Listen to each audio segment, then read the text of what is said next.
बेटों को पढ़ाइए और बेटियों को भी पढ़ाइए। मेरे साथ हैं आप? 2-3 मिनट की बात है, बस मसाइब की तरफ आ गया हूं मैं। बेटों को भी पढ़ाइए, बेटियों को भी पढ़ाइए, ठीक है? बेटा बेटी आज की हुकूमत ने नहीं कहा एक समान है, बल्कि 1400 साल पहले अल्लाह के रसूल ने फरमाया बेटी बेटा बराबर है, उसे पढ़ाइए। जैसे बेटे को पढ़ा रहे हैं ऐसे ही बेटी को पढ़ाइए। अब जैसे ही बेटी के पढ़ाने की बात करते तो लोग पता है क्या कहते हैं? मौलाना हालात खराब हैं, बच्ची को बाहर भेजेंगे, बिगड़ने का खतरा है, माहौल बहुत खराब है। मैं ये कहता हूं कि माहौल खराब नहीं है, आपका मिजाज खराब है। मेरे साथ आइए, जो जुमला हदिया करना है। अरे भाई माहौल खराब नहीं है, आपका मिजाज खराब है। आप कहेंगे मौलाना वो कैसे? मैंने कहा बेटी को दीन सिखाइए, फिर पढ़ने भेजिए, वो चौराहे पे भी महफूज है। अगर बेटी के पास दीन नहीं है तो वो घर के कमरे में भी महफूज नहीं है।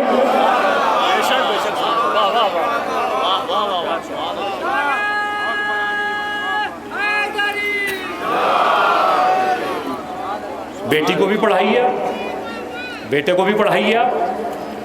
भाई बेटियों को क्यों नहीं पढ़ाते हैं आप? बेटियों से क्या एलर्जी है आपको? बताइए मुझे आप। भाई बेटी को क्यों नहीं पढ़ाना चाहते? अरे मौलाना वो तो दूसरे के घर जाएगी। तो दूसरे के घर ये जाहिल भेज के उसके घर का माहौल खराब करने का प्लान है तुम्हारा? भाई जरा मेरे साथ तो आइए, मैंने जुमला हदिया किया है। अपनी बेटी को जाहिल बना के दूसरे के घर का माहौल ना खराब कीजिए, बल्कि पढ़ी लिखी बच्ची भेजिए ताकि नस्ल में पढ़ने लिखने वाली औलाद पैदा हो। जरा मेरे साथ आ जाइए, ये बातें पढ़नी बहुत जरूरी है। भाई यहां से नहीं पढ़ूंगा तो कहां से पढ़ूंगा? एक सलवात पढ़िए मिलके, मोहम्मद और आले मोहम्मद।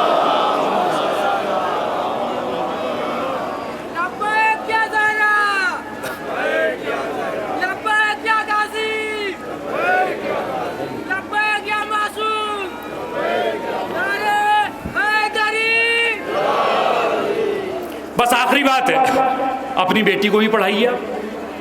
बेटी को पढ़ाइए, जैसे बेटा आपका है ऐसी बेटी आपकी है। ऐसे बेटे को पढ़ाइए, ऐसी बेटी को पढ़ाइए। बच्चों की तालीम पे तवज्जो दीजिए, इसलिए कि आने वाले ज़माने में अगर तुम अपने आप को मनवा सकते हो तो तालीम की बुनियाद पे मनवाओगे। अगर तुम ये समझते हो कि भीड़ ज़्यादा है तो हमें मान लिया जाएगा, तो जिस ज़माने में अली तन्हा सलूनी का दावा कर रहे थे, इतनी भीड़ खड़ी हुई थी, एक भी अली के मुकाबले पे नहीं था। सलवात पढ़िए मोहम्मद वाले।